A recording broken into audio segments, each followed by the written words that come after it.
Bonjour et bienvenue dans la vidéo de Info MKG. Bien vouloir vous abonner et activer la cloche de notification pour ne pas manquer mes prochaines vidéos. Nous vous parlerons ce jour de comment mémoriser des formules de maths et de physique. En matière scientifique, le plus dur est souvent de retenir les formules qui permettent d'avancer dans un problème. Là, de deux choses l'une, ou vous retenez la formule en utilisant un moyen mnémotechnique, soit vous établissez des liens avec des formules que vous connaissez déjà très bien, et en les combinant, vous retrouvez celles qui vous manquent. Après, il faut aussi avoir une bonne hygiène de vie pour stimuler la mémoire, comme bien dormir et avoir une alimentation saine. Méthode 1 sur 2, utilisez des moyens mnémotechniques. Servez-vous de moyens mnémotechniques.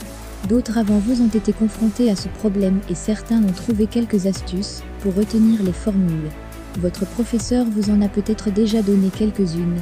Cette méthode est très utile dans les premiers temps. Plus tard, à force d'utiliser telle ou telle formule, vous finissez par la connaître parfaitement. L'assemblage de lettres SOHCAHTOA est bien connu des étudiants pour retenir 3 des 4 formules trigonométriques. Traduction, le sinus est le rapport de la longueur du côté opposé à celle de l'hypoténuse, le cosinus est le rapport de la longueur du côté adjacent à celle de l'hypoténuse, et la tangente est le rapport de la longueur du côté opposé à celle du côté adjacent. 2. Créez vos propres moyens mnémotechniques. Ce procédé ne peut pas toujours être mis en œuvre, mais quand c'est possible, n'hésitez pas à les utiliser. Quitte à en inventer de votre cru, en fonction de votre tournure d'esprit et de votre imagination, vous inventerez un moyen de retenir telle ou telle formule. Pour retenir la célèbre formule d'Einstein, si vous êtes fan de télévision, vous pouvez penser à l'émission du même nom sur M6. 3. Utilisez la méthode d'Elio. Aussi appelée méthode d'Elossi, elle consiste à associer mentalement une chose à retenir, ici, une formule de mathématiques, et un lieu dans lequel vous déambuleriez.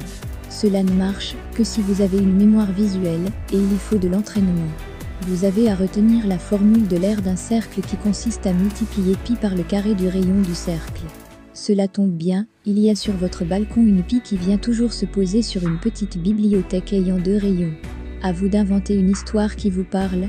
Méthode 2 sur 2, comprendre les formules scientifiques décomposées, la formule à apprendre.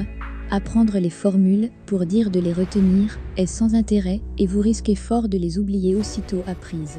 Par contre, si vous étudiez de près les facteurs qui les composent, vous les retiendrez mieux. Vous savez que la vitesse s'exprime en km par heure, mais vous avez du mal à retenir la formule de la vitesse. Regardez attentivement cette unité, le km par heure, et vous devriez retrouver la formule sans problème. km fait référence à une distance, h à une durée de 60 minutes, et le trait oblique est symbole de la division. On se résume, la vitesse est une distance divisée par une durée, ou temps. Faites le lien entre une nouvelle formule et celle que vous connaissez. En effet, en science, dans un domaine donné, les formules vont ensemble, elles découlent les unes des autres. Vous bloquez? Revenez aux formules précédemment étudiées. Vous avez du mal à retenir la formule de calcul du vecteur vitesse. Elle ressemble à s'y méprendre à celle de la vitesse, mais ce qui est en rapport est la variation de distance par rapport à la variation de temps. Utilisez fréquemment une formule nouvellement apprise. C'est par la pratique que vous retiendrez vos formules. Plus vous ferez d'exercices impliquant cette formule, mieux vous la retiendrez. Au bout de quelques semaines, cette formule deviendra un de vos outils.